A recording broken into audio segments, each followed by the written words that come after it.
Ang bawat isa sa atin ay nasa radar ni Satanas at naghihintay lang siya ng oportunidad na umatake. Si Satanas ay hindi lumalapit sa atin na mukhang demonyo, kundi siya ay nagdi-disguise na mukhang anghel.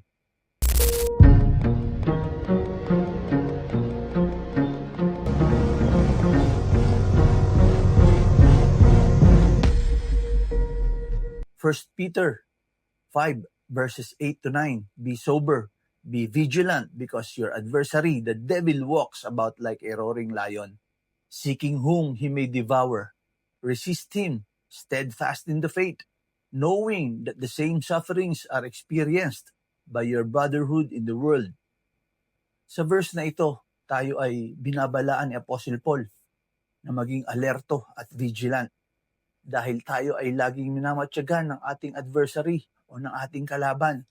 Sabi nga, ang spirito natin ay nasa real and present danger. The devil is relentless.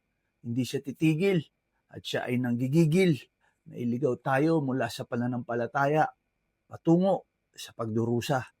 Sa paanong paraan? Isa dito na dapat kang maging alerto ay bibigyan ka ni Satanas ng pagdududa sa paniniwala mo sa Diyos. Katulad ng ginawa niya sa Genesis pa lang kay Eva at Adan. Ang atake niya, sigurado ba kayo na sinabi ng Diyos na bawal kumain ng prutas dito sa garden? So ingat kayo, baka bigyan ka ng pagdududa at ibulong sa iyo ng demonyo na sigurado ka bang ililigtas ka ng Diyos mo?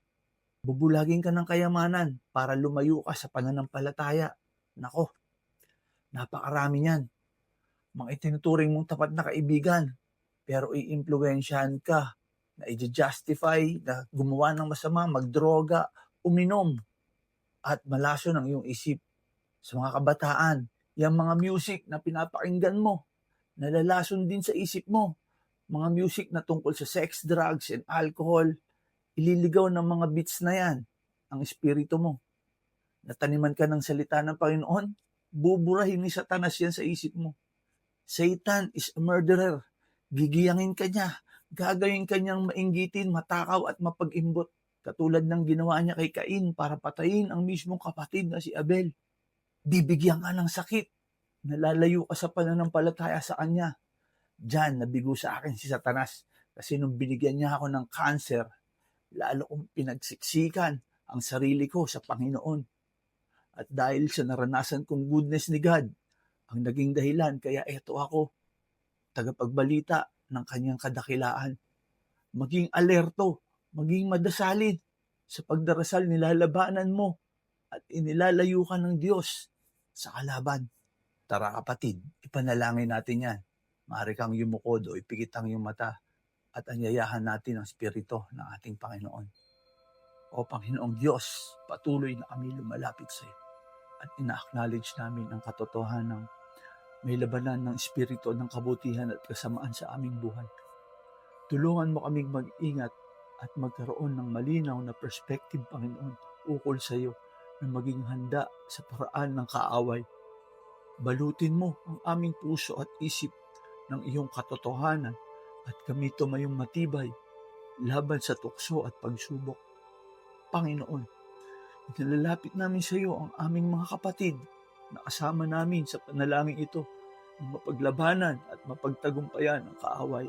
Bigyan mo kami ng strength to resist the devil at palakasin namin ang bawat isa na lumakad kami kasama ka. Salamat Panginoon sa pangako na kapag kami ay lumapit at magsumiksik sa iyo ay nandoon ka at hindi ka hihiwalay. Ang buong tiwala namin ay nasa iyo, O Diyos.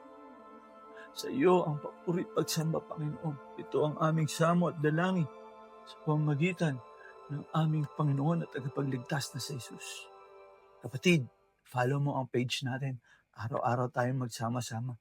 5 minutong video ng pagsusumiksik sa presensya ng Panginoon. Magkita ulit tayo bukas.